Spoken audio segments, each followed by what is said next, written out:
Kita hidup di zaman ketika suara paling keras dianggap paling benar, ketika orang yang paling sering muncul di layar seolah paling layak ditiru. Tapi adakah kita pernah bertanya, apakah semua itu membawa kita pada kebijaksanaan atau justru menjauhkan kita dari kearifan yang sejati? Banyak orang ingin terlihat cerdas, tapi sedikit yang mau benar-benar belajar berpikir. Banyak yang ingin cepat sampai, tapi tak tahu kemana sebenarnya mereka menuju. Maka muncullah kegelisahan, kekacauan batin, dan hidup yang terasa penuh, tapi kosong.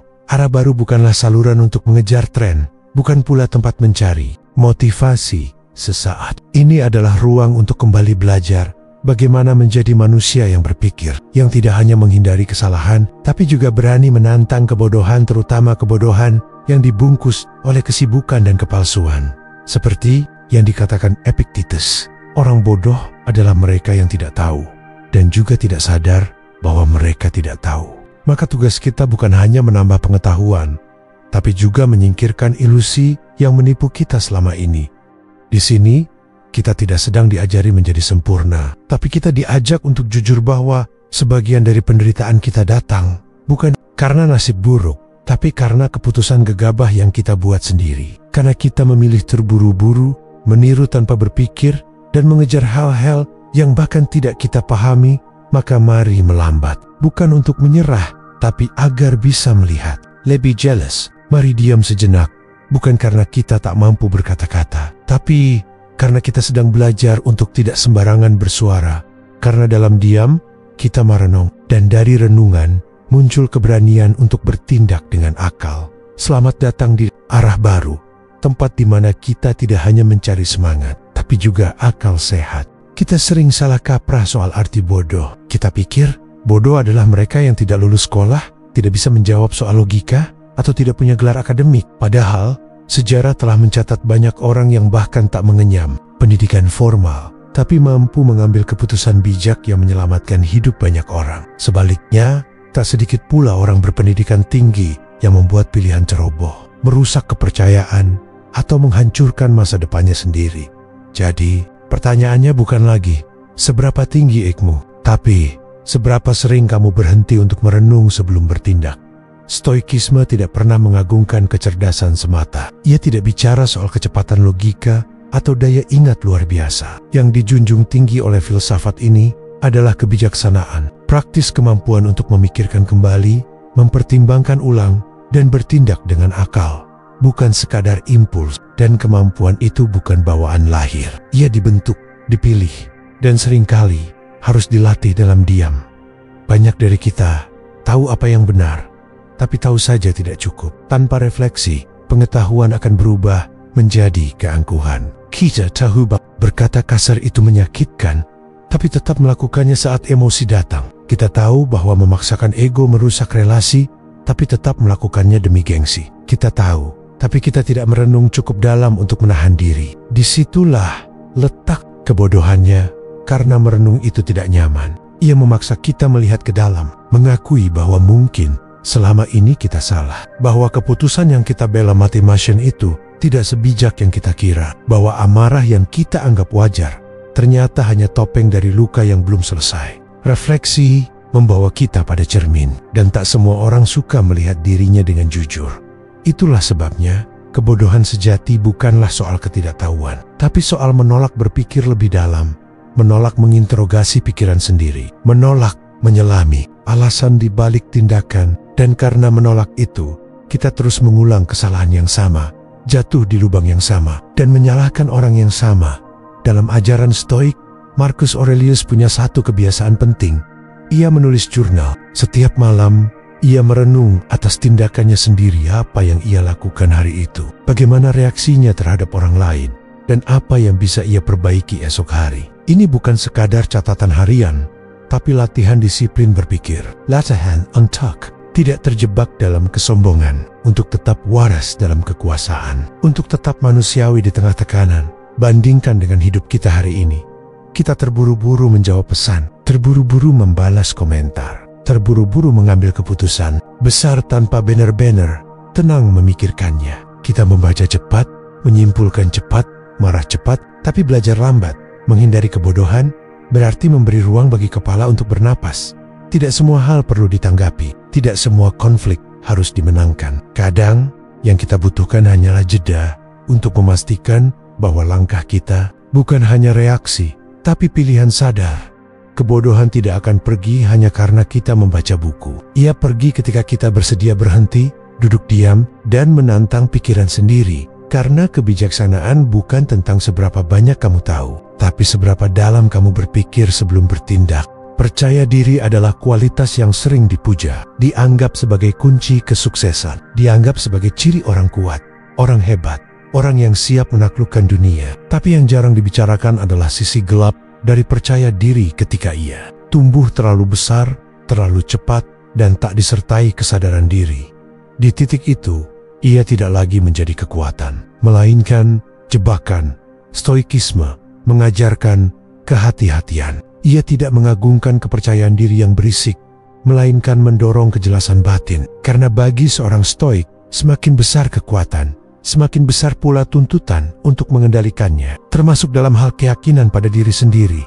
Terlalu percaya diri adalah saat kita mulai menganggap bahwa kita pasti benar, bahwa pendapat kita tak perlu diuji, bahwa keputusan kita pasti berhasil, karena kita merasa sudah tahu segalanya. Padahal dalam hidup, kesalahan paling fatal justru datang dari keyakinan yang tidak diuji, dari keberanian yang tidak dilandasi kebijaksanaan, dari langkah besar yang tidak disertai pertimbangan kecil. Orang yang terlalu percaya diri tidak mau dikritik. Ia alergi pada nasihat. Ia menganggap kehati-hatian sebagai kelemahan. Ia ingin segera maju, segera berhasil, segera terlihat unggul. Tapi di balik semua itu, ada kekosongan yang tak pernah ditengok. Ketakutan untuk terlihat ragu. Ketakutan untuk mengakui bahwa kita tidak tahu. Marcus Aurelius dalam Meditations berkali-kali menuliskan kalimat reflektif tentang keterbatasannya sendiri, padahal ia adalah kaisar Romawi, penguasa dunia saat itu. Tapi justru itulah yang menjaganya dari kesombongan. Ia tahu bahwa terlalu yakin adalah pintu pertama menuju kegagalan, karena ia menutup telinga dari masukan, menutup mata dari risiko, dan menutup hati dari realitas. Dalam kehidupan modern, kita bisa melihat pola yang sama. Orang yang baru sedikit tahu, tapi sudah merasa paling paham, baru mencoba 1-2 kali, tapi sudah memberi nasihat ke semua orang, baru punya sedikit pencapaian, tapi sudah merasa di atas kritik. Ini bukan ciri kekuatan, tapi kebodohan yang dibungkus dalam kostum arogansi.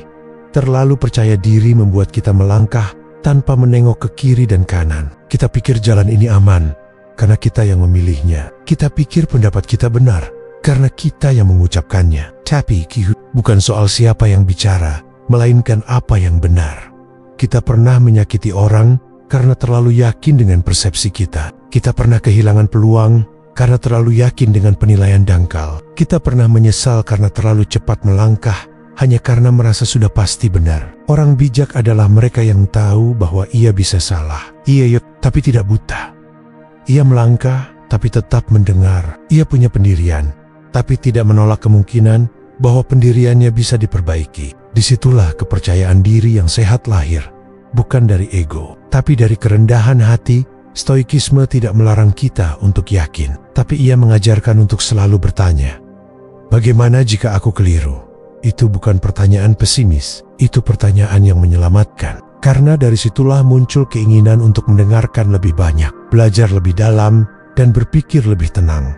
Terlalu percaya diri adalah ketika kita lupa bahwa dunia tidak berputar pada asumsi kita, bahwa keberhasilan hari ini bukan jaminan untuk esok hari, bahwa sekuat apapun kita tetap manusia, bisa lelah, bisa lengah, dan bisa salah. Maka biarkan keyakinan tumbuh, tapi jaga dengan rasa ingin tahu. Jangan matikan keraguan, karena kadang dari sanalah kebenaran muncul. Dan jangan takut mengakui ketidaktahuan, karena justru itulah tanda bahwa kamu siap bertumbuh. Percaya diri yang bijak bukan tentang meyakinkan dunia bahwa kita hebat, tapi tentang berani berkata, aku mungkin belum tahu segalanya, tapi aku bersedia untuk terus belajar.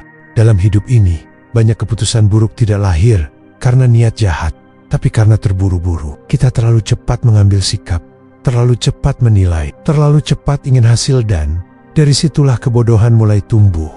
Diam-diam, tapi pasti. Bukan karena kita tidak tahu apa-apa, tapi karena kita tidak mau menunggu cukup lama untuk benar-benar memahami. Ketidaksabaran adalah tanah, subur bagi segala jenis kesalahan. Ia membuat kita membeli hal yang tidak perlu hanya karena diskon akan segera berakhir. Ia membuat kita menyakiti orang hanya karena kita ingin cepat-cepat didengar tanpa sempat mendengarkan. Ia membuat kita keluar dari perjuangan hanya karena hasil tak kunjung tampak. Dan yang paling menyedihkan, ia membuat kita menyerah menjadi bijak hanya karena prosesnya tidak instan. Stoikisme memandang sabar bukan sebagai pasrah, tapi sebagai keberanian untuk menunda tindakan sampai benar-benar siap. Seorang stoik tidak akan melangkah hanya karena terburu nafsu. Ia akan menahan diri, mengamati, dan bertanya, apakah ini sesuai dengan nilai yang ingin aku pegang? Apakah aku sedang bergerak karena akal atau hanya reaksi emosional sesaat? Dalam dunia yang serba cepat ini, sabar terasa seperti kelemahan. Kita diajari bahwa yang tercepat adalah yang terbaik, bahwa yang pertama sukses adalah yang paling hebat. Padahal, tidak semua yang cepat itu bijak, dan tidak semua yang lambat itu kalah. Kadang, orang yang diam dan berpikir justru jauh lebih matang dari mereka yang terus berlari tanpa arah. Kebodohan lahir saat kita menolak menunggu. Kita ingin cinta yang instan, lalu kecewa ketika relasi cepat hancur. Kita ingin penghasilan tinggi tanpa proses, lalu jatuh dalam jebakan skema cepat. Kita ingin jawaban dari hidup ini sekarang juga, padahal kadang hidup butuh waktu untuk menjelaskan maksudnya. Seneca, salah satu tokoh besar Stoik, menulis bahwa waktu bukanlah sumber daya yang bisa diperoleh kembali, maka ia harus digunakan dengan sangat hati-hati. Dan anehnya, justru orang yang paling tidak sabar adalah mereka yang paling banyak membuang waktu karena mereka sibuk mengejar hal-hal yang belum matang, belum siap, dan belum tentu untuk mereka. Ketidaksabaran membuat kita tidak adil terhadap diri. Kita ingin hasil dari perjuangan orang lain tanpa melihat berapa lama mereka jatuh bangun mencapainya. Kita memaksa diri untuk jadi hebat sekarang juga tanpa mengakui bahwa pertumbuhan butuh fase. Padahal, tidak ada biji yang langsung menjadi pohon. Tidak ada luka yang langsung sembuh. Tidak ada jiwa yang kuat tanpa melewati proses kesendirian dan keheningan yang lama. Kita bodoh saat kita memburu hasil, bukan belajar mencintai proses. Karena saat kita terobsesi pada hasil, kita mulai mengorbankan hal-hal penting, prinsip, integritas, kesehatan mental, bahkan relasi. Kita mulai mengambil jalan pintas. Kita mulai memaksakan sesuatu yang belum waktunya. Dan di saat itulah, langkah-langkah kita bukan lagi bijak. Tapi sembrono stoikisme mengajak kita untuk berdamai dengan proses, untuk tidak mengukur hidup dari seberapa cepat kita mendapatkan sesuatu, tapi dari seberapa dalam kita memahaminya. Sabar bukan berarti pasif, tapi aktif menahan diri dari tindakan gegabah. Sabar adalah kekuatan yang tidak terlihat, tapi menentukan arah hidup seseorang. Ketika kita sabar, kita memberi ruang bagi pikiran untuk bekerja. Kita memberi waktu untuk emosi tenang. Kita memberi kesempatan untuk belajar dari pengalaman orang lain. Dan itulah awal dari kebijaksanaan sadar bahwa tidak semua hal harus diselesaikan sekarang juga. Hidup yang terburu-buru hanya akan membawa kita dari satu penyesalan ke penyesalan berikutnya. Tapi hidup yang dijalani dengan kesabaran akan membawa kita pada pemahaman yang utuh tentang siapa kita, apa yang kita butuhkan, dan kemana seharusnya kita melangkah. Karena pada akhirnya, yang kuat bukanlah mereka yang paling cepat, tapi mereka yang paling bisa menunggu tanpa kehilangan arah.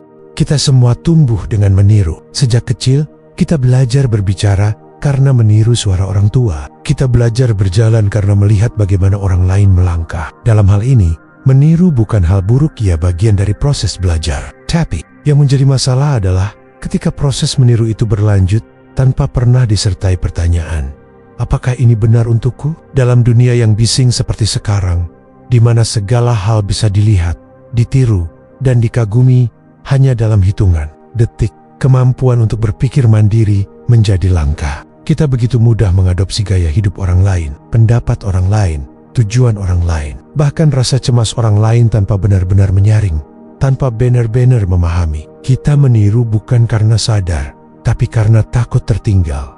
Inilah mengapa banyak orang merasa hidupnya kosong meski terlihat sibuk, merasa cemas meski tak tahu kenapa, merasa kehilangan arah meski sudah mengikuti semua petunjuk yang katanya pasti berhasil.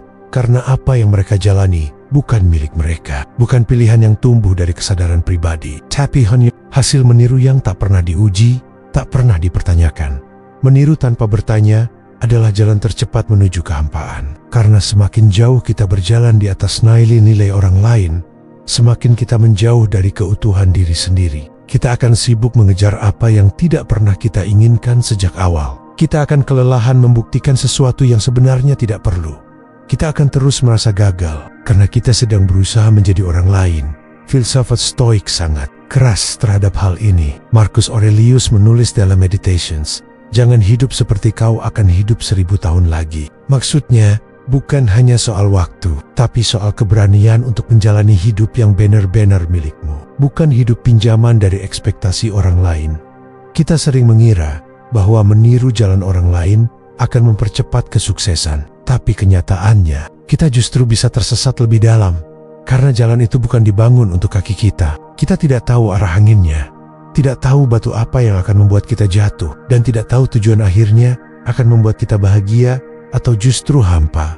Orang bijak adalah mereka yang tahu siapa yang pantas ditiru dan tahu kapan harus berhenti. Meniru, mereka tidak menolak inspirasi, tapi mereka tidak kehilangan keaslian. Mereka menyerap nilai, tapi tetap menyaringnya lewat kesadaran. Mereka bisa menghargai orang lain tanpa harus menjadi salinan dari orang itu. Di sisi lain, orang yang terus meniru tanpa bertanya akan mudah kehilangan identitas. Ia akan bergantung pada tren, akan tergantung pada validasi, akan berubah mengikuti lingkungan, bukan karena sadar, tapi karena takut dikucilkan. Dan pada akhirnya, ia akan sulit membedakan mana keinginan sejati dan mana hanya tekanan sosial yang dibungkus dalam bentuk keinginan. Kita tidak dilahirkan untuk menjadi salinan. Bahkan alam pun tidak membuat dua daun dengan pola yang benar-benar sama. Maka akan sia-sia jika kita menghabiskan hidup hanya untuk menyesuaikan diri, hanya agar diterima, hanya agar terlihat. Tentu, ada saatnya kita perlu belajar dari mereka yang lebih dulu berjalan. Tapi, belajarlah dengan kesadaran. Pertanyakan, mengapa aku ingin seperti dia? Apakah nilai-nilainya sejalan dengan nilai hidupku? Apakah jalan ini akan membuatku lebih utuh? Atau justru menjauhkan diriku dari diriku sendiri? Stoikisme mengajarkan bahwa hidup yang bijak bukanlah hidup yang dipenuhi keseragaman, tapi hidup yang dipenuhi kesadaran. Kita tidak harus menolak semua hal yang datang dari luar, tapi kita harus cukup berani untuk menyeleksi mana yang masuk, mana yang layak tinggal, dan mana yang perlu ditinggalkan. Karena pada akhirnya, kebahagiaan sejati bukan datang dari keberhasilan meniru, tapi dari keberanian menjadi utuh dalam keaslian diri. Di era di mana semua hal bisa dibagikan, ditunjukkan, dan dibandingkan secara instan, dorongan untuk membuktikan diri makin kuat. Kita merasa harus selalu tampil meyakinkan, harus terlihat tahu, harus tampak sukses, harus dianggap hebat, dan tanpa sadar, kita mulai hidup bukan berdasarkan nilai-nilai yang kita yakini, tapi berdasarkan apa yang bisa membuat orang kagum sesaat. Dalam kondisi seperti ini, kita mulai sibuk mengatur kesan daripada mengasah kualitas, sibuk mengejar pujian daripada menerima kritik. Kita melakukan sesuatu bukan lagi karena itu benar, tapi karena itu akan dilihat orang. Dan disitulah kebodohan lahir saat energi kita dihabiskan untuk membentuk citra, bukan memperdalam karakter. Filsuf Stoik seperti Epictetus pernah menasihati murid-muridnya, "Jangan jelaskan filsafatmu, jalani saja." Sebuah kalimat pendek, tapi karena kebijaksanaan sejati tidak butuh pembuktian. Ia terasa lewat tindakan, bukan lewat pengakuan. Sementara kebodohan justru sering muncul dalam bentuk paling ribut, ingin dianggap benar, ingin diakui paling berani, paling tahu, paling hebat. Membuktikan diri adalah jebakan yang halus. Kita merasa sedang bekerja keras, padahal yang kita kejar hanyalah pengakuan. Kita merasa sedang bertumbuh, padahal yang kita rawat hanyalah kesan yang baik. Kita merasa sedang menjadi versi terbaik diri kita, padahal kita hanya menyesuaikan diri agar terlihat cukup di mata orang lain. Sementara memperbaiki diri tidak selalu terlihat dari luar. Ia tenang, ia berjalan diam-diam, tapi efeknya mendalam. Orang yang sibuk memperbaiki diri tidak banyak bicara tentang dirinya. Ia lebih banyak mendengar, lebih banyak belajar, dan lebih banyak mengakui bahwa dirinya masih bisa salah. Ia tahu bahwa pertumbuhan tidak selalu glamor, kadang justru sunyi dan menyakitkan. Bodohnya kita adalah ketika kita merasa bahwa pengakuan orang lain lebih penting daripada penilaian diri sendiri. Bahwa yang terlihat hebat itu pasti hebat. Padahal, berapa banyak orang yang terlihat sukses tapi hancur dalam kesendirian. Berapa banyak yang kelihatan kuat tapi roboh dalam tekanan kecil. Stoikisme mengajarkan kita untuk fokus pada yang bisa kita kendalikan. Dan satu hal yang bisa kita kendalikan sepenuhnya adalah niat di balik tindakan kita. Apakah kita melakukan ini untuk jadi lebih baik? Atau hanya agar terlihat lebih baik? Bukan berarti kita tak boleh meraih pencapaian. Tapi pencapaian yang sejati datang dari kerja dalam keheningan. Dari perbaikan terus-menerus. Dari niat untuk tumbuh, bukan dari keinginan agar dilihat. Dalam hidup ini, kita akan selalu punya dua pilihan. Menyibukkan diri untuk dipandang, atau menyibukkan diri untuk berkembang. Yang pertama, melelahkan. Karena standar pujian terus berubah. Hari ini kita dipuji, besok kita dilupakan. Tapi yang kedua, memberi kedamaian. Karena kita tahu bahwa kita tidak sedang menipu siapapun, termasuk diri sendiri. Orang bijak tidak terganggu oleh kurangnya pengakuan. Karena ia tahu yang lebih penting dari dilihat orang lain adalah dilihat oleh hatinya sendiri dengan jujur. Maka ia tidak perlu terburu-buru membuktikan apapun. Ia berjalan pelan, tapi pasti. Ia belajar, gagal, bangkit, diam-diam. Karena yang ia bangun bukan hanya pencitraan, tapi keutuhan jiwa. Berhenti sibuk membuktikan diri bukan berarti tidak punya ambisi. Tapi itu berarti kita sudah memilih ambisi yang lebih tenang untuk memperbaiki pikiran, menyucikan niat, dan membangun karakter. Bukan demi sorotan, tapi demi ketenangan yang tak bisa dibeli. Karena pada akhirnya, yang bertahan bukanlah siapa yang paling cepat dipuji, tapi siapa yang paling dalam memahami dirinya sendiri. Kita hidup di zaman yang sangat tidak ramah terhadap rasa sakit. Segala hal dikejar demi kenyamanan demi kimenan. Demi feel good. Ketika ada rasa tak nyaman muncul sedikit saja, kita buru-buru mengalihkannya. Buka ponsel, makan berlebihan, tertawa dipaksakan, menghindar dari obrolan jujur, atau mencari pelarian lain yang bisa menenangkan, walau hanya sebentar. Padahal, justru di titik-titik sakit itulah, kita sering bertemu dengan versi paling jujur dari diri kita sendiri. Stoikisme tidak pernah mengajarkan kita untuk mencintai penderitaan demi penderitaan itu sendiri. Tapi, ini menantang satu hal penting. Jangan buru-buru menolak rasa sakit sebelum kamu memahami apa yang ia coba ajarkan. Karena tidak semua rasa sakit itu buruk. Tidak semua luka perlu disembunyikan. Ada luka yang justru membuka jalan bagi pertumbuhan. Ada perasaan hancur yang ternyata membongkar fondasi lama yang selama ini rapuh agar kita bisa membangun ulang hidup dengan lebih jujur. Menghindari rasa sakit memang menggoda, tapi tidak selalu bijak. Kita ingin menghindari konflik, padahal di sanalah kejujuran muncul. Kita ingin menghindari kehilangan, padahal kehilangan seringkali mengajarkan arti kepemilikan sejati. Kita ingin menghindari penolakan, padahal penolakan kadang menyelamatkan kita dari jalan yang salah. Kita ingin menghindari kegagalan, padahal kegagalan seringkali lebih mendidik daripada keberhasilan. Seperti kata Seneca, kita tidak menderita karena kenyataan, tapi karena anggapan kita terhadap kenyataan. Rasa sakit itu sendiri jarang berbahaya, tapi cara kita memperlakukannya menolaknya mentah-mentah. Menghindarinya siluila itu kutukan itulah yang justru menyiksa. Banyak orang tampak baik-baik saja di luar, tapi rapuh di dalam. Bukan karena mereka terlalu lemah, tapi karena mereka tidak pernah diizinkan merasa sakit secara utuh. Setiap kali luka muncul, mereka menutup. Setiap kali air mata hendak jatuh, mereka berpura-pura kuat. Mereka berpindah-pindah dari satu hiburan ke hiburan lain, tapi tidak pernah benar-benar pulih. Karena luka yang tidak disentuh tidak akan sembuh. Ia hanya terkubur dan suatu hari akan muncul kembali dalam bentuk yang lebih besar. Rasa sakit bukan musuh, ia adalah alarm. Ia memberitahu kita bahwa ada sesuatu yang tidak beres, ada sesuatu yang butuh diperbaiki, dihormati, didengarkan. Rasa sakit memaksa kita melambat, menengok ke dalam, dan jujur. Apakah aku benar-benar bahagia? Apakah ini jalan yang aku pilih? Atau hanya jalan yang aku ikuti karena takut dianggap gagal? Orang bodoh akan selalu mencari cara tercepat untuk kabur dari rasa sakit. Tapi orang bijak akan duduk bersamanya, mendengarkannya, memahaminya, dan perlahan menjadikannya guru. Karena hanya mereka yang berani melewati luka yang akan sampai pada kedewasaan. Stoikisme mendorong kita untuk menghadapi rasa sakit dengan tenang, tidak dengan keluhan, tapi dengan keberanian. Tidak dengan reaksi meledak-ledak, tapi dengan kesadaran bahwa ini bagian dari hidup. Bahkan Marcus Aurelius sendiri saat sakit parah tetap menulis tentang ketenangan batin. Karena ia tahu, jika pikirannya tetap jernih, maka tidak ada rasa sakit yang bisa merusak jiwanya. Jadi, berhentilah berusaha menjadi baik-baik saja terus-menerus. Ada saatnya kita perlu mengakui, ya, ini menyakitkan, dan itu tidak membuat kita lemah. Justru, pengakuan itu adalah tanda kita mulai menguat. Karena kita tidak lagi lari. Kita berdiri, menatap rasa itu, dan berkata, aku akan berjalan melewati ini, bukan menghindarinya. Karena pada akhirnya, rasa sakit bukan untuk dihindari, tapi untuk dijalani dengan sadar, agar kita tahu bahwa di balik luka, ada ruang bagi kedewasaan untuk tumbuh.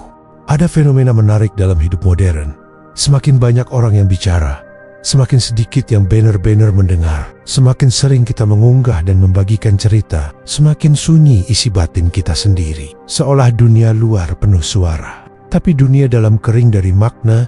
Kita hidup di zaman yang sangat berisik. Tidak hanya dalam arti fisik tetapi juga mental, emosional, bahkan eksistensial. Kita dibanjiri notifikasi, opini, konten, tren, tuntutan. Semuanya bersaing mencuri perhatian. Dan tanpa kita sadari, kita pun keteketan menjadi bagian dari kebisingan itu. Berbicara lebih banyak, memposting lebih sering, menunjukkan diri lebih keras namun merasa semakin hampa.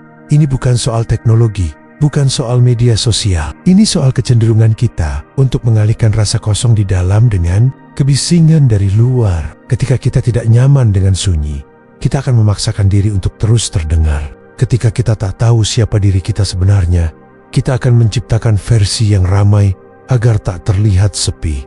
Padahal, Stoikisme mengajarkan sesuatu yang sangat berlawanan dari budaya ini. Filsafat ini mendorong kita untuk menyukai kesunyian, untuk memelihara ruang batin yang tidak bergantung pada sorakan luar. Marcus Aurelius, kaisar yang dikelilingi oleh keramaian istana dan kekuasaan, menulis dalam Meditations bahwa tempat yang paling tenang dan paling damai adalah batin seseorang yang terlatih. Berisik di luar, kosong di dalam itulah tanda bahwa kita sedang menjauh dari diri sendiri. Kita terlalu sibuk menciptakan kesan, hingga lupa menciptakan kedalaman. Kita mengejar pengakuan, tapi tidak pernah betul-betul menyelami kebutuhan sejati. Kita ingin didengar, tapi tidak benar-benar mengenal suara hati kita sendiri.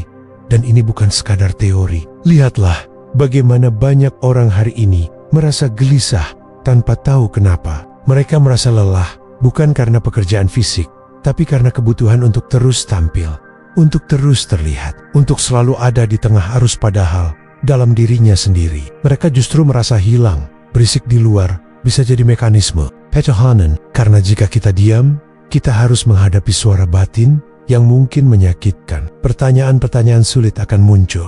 Apakah hidupku sungguh punya arah? Apakah ini benar-benar yang aku inginkan? Atau hanya karena semua orang melakukannya? Apakah aku sedang jujur pada diriku sendiri? Tapi orang bijak tidak takut menghadapi sunyi. Justru di dalam kesunyian, mereka mendengar lebih banyak. Suara akal, suara hati nurani, bahkan suara Tuhan jika kita percaya.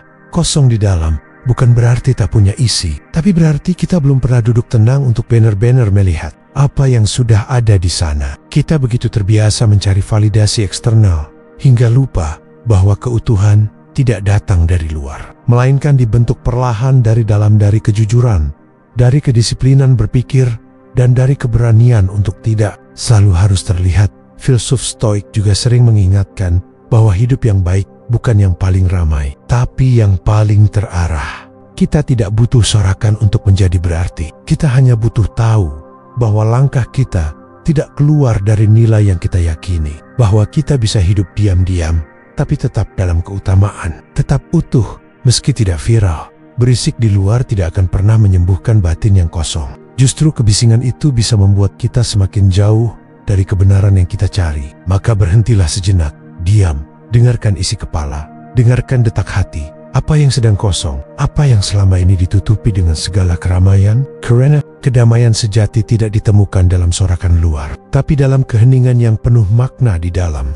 Kebodohan bukan selalu soal kurangnya informasi. Seringkali, kebodohan justru lahir dari keengganan untuk menghadapi pertanyaan yang sulit. Bukan karena kita tak mampu menjawab, tapi karena kita tidak mau menjawab. Karena kita tahu pertanyaan itu bisa merobohkan kenyamanan palsu yang selama ini kita bangun. Kita takut menghadapi pertanyaan seperti, apa yang sebenarnya aku kejar? Apakah aku hidup dengan jujur? Kalau aku terus seperti ini, apa yang akan terjadi 5 tahun lagi? Siapa aku ketika tidak ada yang melihat? Pertanyaan-pertanyaan semacam ini mengguncang. Mereka tak bisa dijawab dengan cepat, dan seringkali jawabannya menyakitkan. Karena ia membuka fakta bahwa mungkin kita selama ini tidak hidup sepenuhnya sadar. Mungkin kita hanya menjalani pola, bukan menjalani kehidupan. Dan rasa takut akan kebenaran itulah yang membuat kita memilih jalan pintas, menghindar. Dalam budaya modern, kita dimanjakan dengan pilihan untuk menghindar. Setiap kali kesepian datang, kita bisa scroll media sosial. Setiap kali kegelisahan muncul, kita bisa alihkan ke musik, film, atau keramaian. Kita jarang benar-benar duduk sendiri, tanpa distraksi, dan bertanya, apa yang sedang terjadi di dalam diriku? Filsafat Stoik tidak menawarkan kenyamanan. Ia menawarkan kejujuran, dan kejujuran, seperti yang kita tahu, tidak selalu enak. Tapi dari sanalah kebijaksanaan lahir. Socrates, filsuf yang sangat dihormati dalam tradisi Stoik, pernah berkata, hidup yang tidak dipertanyakan adalah hidup yang tidak layak dijalani. Pernyataan itu tidak hanya tajam, tapi juga sangat berani. Karena dengan mengajukan pertanyaan yang sulit, kita memaksa diri untuk berpikir secara jernih, untuk berhenti hidup dalam autopilot, dan untuk menghadapi realitas betapapun tidak nyamannya. Menghindari pertanyaan sulit adalah bentuk kebodohan yang paling halus. Kita bisa saja terlihat aktif, produktif, bahkan sukses dari luar. Tapi jika semua itu dibangun di atas pondasi yang tidak pernah dipertanyakan, maka kita sedang menumpuk keberhasilan di atas tanah yang rapuh. Berapa banyak orang yang menjalani karier bertahun-tahun, baru sadar di ujung jalan bahwa mereka tidak pernah mencintai apa yang mereka lakukan. Berapa banyak orang yang membangun rumah tangga, tapi tidak pernah benar-benar bertanya, apakah kami saling memahami? Berapa banyak orang yang mengisi waktunya dengan hal-hal sibuk, tanpa pernah bertanya, sibuk ini sebenarnya untuk apa? Kita bisa menyembunyikan diri dari dunia, tapi kita tidak bisa terus-menerus menyembunyikan diri dari hati kita sendiri. Pada titik tertentu, kegelisahan akan datang. Dan hanya mereka yang berani duduk bersama pertanyaan, sulitlah yang akan menemukan kedamaian sejati. Not because they have perfect answers, but because they stop running. Stoikisme mengajarkan kita untuk berani melihat kenyataan sebagaimana adanya, tanpa dibumbui harapan palsu atau pembenaran diri. Orang bijak tidak takut terlihat belum tahu. Ia tidak malu berkata, aku belum bisa menjawab itu hari ini. Tapi, ia tidak akan berhenti bertanya. Karena ia tahu, kualitas hidup seseorang ditentukan oleh kualitas pertanyaan yang ia ajukan pada dirinya sendiri. Jadi, jika hidupmu mulai terasa hambar, tanya dirimu, apa pertanyaan penting yang selama ini aku hindari? Karena bisa jadi bukan hidupmu yang membosankan, tapi kamu belum pernah mengajukan pertanyaan yang cukup jujur. Pertanyaan yang sulit bukan musuh, justru mereka adalah pintu menuju pencerahan. Mereka menyakitkan, ya, tapi rasa sakit karena kejujuran jauh lebih menyehatkan daripada kenyamanan dari ilusi. Maka berhentilah menghindar, beranikan duduk diam, buka ruang untuk bertanya, dan bersiaplah untuk berubah. Karena pertanyaan yang kita hadapi dengan berani, perlahan akan menjadikan kita manusia yang lebih utuh. Kita sering begitu takut terlihat bodoh, sampai-sampai lebih memilih diam dalam ketidaktahuan daripada bertanya untuk memahami.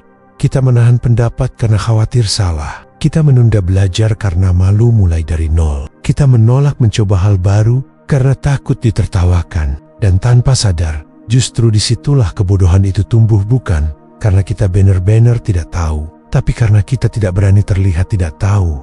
Takut terlihat bodoh membuat kita jadi ahli dalam berpura-pura. Kita membangun citra yang rapi, tenang, penuh percaya diri. Padahal di dalam, kita gamang, kita bingung, tapi kita tak ingin itu diketahui siapapun. Kita terus menampilkan wajah tahu segalanya. Padahal, kita belum memulai perjalanan memahami apapun. Kita menahan pertanyaan penting karena merasa itu terlalu dasar untuk ditanyakan. Dan kita pikir, jika orang lain melihat kebingungan kita, maka mereka akan menilai kita rendah. Tapi apa hasil dari semua itu? Kita jadi jalan di tempat. Kita jadi hanya mengulang-ulang pola yang sama. demi terlihat bisa. Kita menghindari diskusi mendalam karena takut opini kita kalah. Kita tidak pernah masuk ke ruang pembelajaran sejati karena kita terlalu sibuk menjaga agar topeng kita tidak jatuh. Filsafat Stoik punya cara pandang yang sangat berbeda tentang kebodohan dan ketidaktahuan. Seorang Stoik tidak malu mengakui bahwa ia belum tahu. Ia justru bangga ketika bisa mengatakan, "Aku tidak tahu, maukah kamu menjelaskannya padaku?" Karena dalam tradisi Stoik, pengakuan atas ketidaktahuan bukan kelemahan tapi awal dari kebijaksanaan. Epictetus pernah berkata, "Jika kamu ingin berkembang, bersiaplah untuk dianggap bodoh dan disepelekan." Kalimat ini sederhana, tapi menohok karena pertumbuhan menuntut kita meninggalkan keangkuhan. Kita harus melewati phase-phase di mana kita akan tertinggal, terlihat bingung, atau bahkan keliru. Dan kalau kita lebih memilih tampil meyakinkan daripada berkembang, maka sesungguhnya kita sudah jatuh ke dalam bentuk kebodohan yang paling menyedihkan. Takut terlihat bodoh. Kita tidak akan bisa belajar hal baru jika kita selalu ingin terlihat menguasai. Kita tidak akan bisa memperbaiki diri jika kita hanya menerima pujian. Kita tidak akan bisa membuka pikiran jika kita terus bersembunyi di balik gengsi. Dan lebih dari itu, kita tidak akan bisa merasa tenang dalam hidup karena terus dihantui oleh obsesi untuk selalu tampak cerdas, sukses, atau berwibawa. Ketakutan untuk terlihat bodoh seringkali berakar dari luka lama. Mungkin pernah ditertawakan, mungkin pernah diremehkan, dan itu menyakitkan. Tapi jika kita biarkan luka itu menuntun seluruh langkah kita ke depan, maka hidup kita akan terus dikendalikan oleh bayangan masa lalu, bukan oleh keberanian untuk tumbuh. Orang-orang hebat di dunia ini tak pernah takut terlihat bodoh saat belajar. Mereka bertanya tanpa malu. Mereka mencoba dengan kegagalan terbuka. Mereka terbuka pada kritik, dan karena itu mereka tumbuh lebih cepat, lebih dalam, dan lebih tulus. Karena sejatinya hanya orang yang bodoh yang merasa harus selalu tampak tahu. Sementara orang bijak tahu bahwa proses memahami tidak selalu tampak indah dari luar. Kadang ia terlihat kikuk, pelan, dan penuh kebingungan. Tapi justru di sanalah letak kekuatannya, karena ia tulus, karena ia berani jujur, dan karena ia tidak sedang menjaga citra, tapi sedang menyusun pondasi yang kokoh dari dalam. Jadi, jika hari ini kamu merasa malu untuk bertanya, atau takut terlihat bodoh karena belum tahu, ubah sudut pandangmu. Bukan bertanya yang membuatmu terlihat bodoh, tapi menolak bertanya, karena gengsi itulah bentuk kebodohan yang nyata. Dan saat kamu sudah bisa tertawa ketika terlihat belum bisa, saat kamu bisa bilang, "Ajari aku," dengan kepala tegak, maka disitulah prosesmu menuju kebijaksanaan sungguh dimulai. Kebodohan yang paling berbahaya bukan ketika seseorang tidak tahu, tapi ketika ia tidak tahu bahwa dirinya tidak tahu. Di titik itu, seseorang berhenti belajar, berhenti mempertanyakan, bahkan berhenti mendengar, karena ia merasa dirinya sudah cukup, sudah benar, sudah paham semuanya. Dan dari sanalah lahir bentuk kebodohan yang paling dalam, ketidaktahuan yang diselimuti oleh kesombongan. Orang yang tidak sadar bahwa dirinya sedang bodoh akan sulit ditolong. Ia akan menolak kritik, menghindari introspeksi. Ia akan menganggap bahwa setiap masukan adalah serangan, setiap koreksi adalah hinaan. Dan ironisnya, makin keras ia menolak pandangan orang lain, makin dalam sebenarnya ia tenggelam dalam jurang ketidaktahuan. Stoikisme melihat kesadaran diri sebagai fondasi utama dalam hidup. Filsuf-filsuf seperti Seneca dan Marcus Aurelius tidak pernah mengklaim bahwa mereka tahu segalanya, padahal mereka berada di puncak kuasa dan intelektualitas di zamannya. Justru dalam catatan-catatan harian mereka, kita menemukan kerendahan hati yang tulus. Mereka terus bertanya, terus menantang diri sendiri, terus mengevaluasi apakah keputusan mereka sudah sejalan dengan kebijaksanaan dan nilai kebaikan.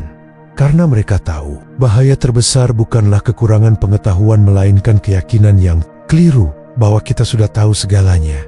Kita hidup dalam dunia di mana opini sangat mudah dibentuk. Kita bisa membaca 1-2 kalimat, lalu merasa sudah cukup mengerti satu topik. Kita bisa ikut arus pemikiran tertentu, lalu merasa punya pembenaran untuk mencela pihak lain. Tapi semakin mudah kita merasa tahu, semakin penting untuk berhenti sejenak dan bertanya, apakah aku benar-benar mengerti atau hanya sedang memuaskan egoku dengan keyakinan dangkal? Orang yang sadar bahwa dirinya belum tahu justru sedang membuka pintu menuju kebijaksanaan. Ia mungkin malu, ia mungkin bingung, tapi ia masih punya peluang untuk belajar, untuk memperbaiki. Antak Tomba. Sementara orang yang tidak sadar bahwa dirinya bodoh, ia akan menutup semua pintu itu rapat-rapat, karena ia sudah terlalu nyaman dengan apa yang ia anggap sebagai kebenaran mutlak. Inilah bentuk kebodohan terbesar. Merasa sudah selesai, sudah cukup bijak, sudah cukup paham, sudah cukup tinggi untuk tidak perlu ditantang lagi. Padahal kehidupan ini terlalu luas untuk dipahami seluruhnya oleh satu manusia. Bahkan para filsuf besar pun menyadari keterbatasan mereka. Lalu siapa kita jika merasa tak perlu lagi bertanya? Sokrates, guru dari banyak filsuf Yunani, pernah berkata, yang paling bijak di antara kalian adalah ia yang tahu bahwa dirinya tidak tahu. Ini bukan tentang merendah, tapi tentang menyadari bahwa keraguan bukan musuh, melainkan penjaga kewarasan. Bahwa ketidaktahuan bukan kutukan, tapi pintu awal menuju pemahaman. Dan bahwa setiap kali kita merasa terlalu pasti, mungkin saat itulah kita paling butuh berhenti dan merenung ulang. Banyak orang jatuh bukan karena bodoh, tapi karena tidak pernah mau melihat kebodohannya sendiri. Mereka terus mengulangi pola yang sama, terus menyalahkan orang lain, terus menyangka dunia yang salah. Padahal mereka tidak pernah berani menengok ke dalam dan mengakui, mungkin aku yang belum tahu cukup, mungkin aku yang perlu berubah. Orang bijak adalah mereka yang selalu curiga terhadap pikirannya sendiri, yang tahu bahwa kesalahan bisa datang dari keyakinan yang tak diuji, yang berani bertanya pada diri sendiri, apa yang belum aku lihat, apa yang selama ini aku abaikan karena terlalu yakin. Jadi jika kita ingin tumbuh, langkah pertama adalah berani curiga bahwa kita sedang bodoh, karena dari pengakuan itulah akan lahir kerendahan hati, dan dari kerendahan hati akan tumbuh keberanian untuk belajar, dan pada akhirnya kebijaksanaan tidak datang dari banyak tahu, tapi dari tidak pernah berhenti menyadari bahwa kita selalu bisa salah. Pada akhirnya, kebodohan bukan sekadar soal apa yang tidak kita tahu, tapi tentang apa yang kita abaikan, kita tolak, dan kita hindari untuk pahami. Ia tumbuh pelen-pelen, bukan karena kita bodoh secara intelektual, tapi karena kita menolak, diam sejenak, dan merenung. Kita terlalu sibuk terlihat tahu, hingga lupa pentingnya bertanya, terlalu sibuk didengar, hingga lupa mendengarkan hati sendiri. Namun kabar baiknya, kesadaran selalu bisa dimulai sekarang. Kita bisa memilih hidup dalam kebisingan penuh pembenaran, atau melangkah pelan dalam keheningan penuh kejujuran. Karena menjadi bijak bukan soal siapa yang lebih dulu sampai, tapi siapa yang berani memulai perjalanan ke dalam diri sendiri. Jika kamu merasa topik seperti ini menyentuh, membangunkan sisi terdalam dalam dirimu, dan ingin terus menapaki jalan sunyi menuju kebijaksanaan, maka channel Arah Baru adalah ruang yang kami bangun khusus untuk itu. Tempat untuk kamu yang ingin hidup lebih sadar, lebih tenang, dan lebih utuh. Tekan tombol subscribe, nyalakan loncengnya, dan mari kita tumbuh bersama tanpa terburu-buru, tanpa harus terlihat hebat. Cukup dengan menjadi lebih jujur hari demi hari.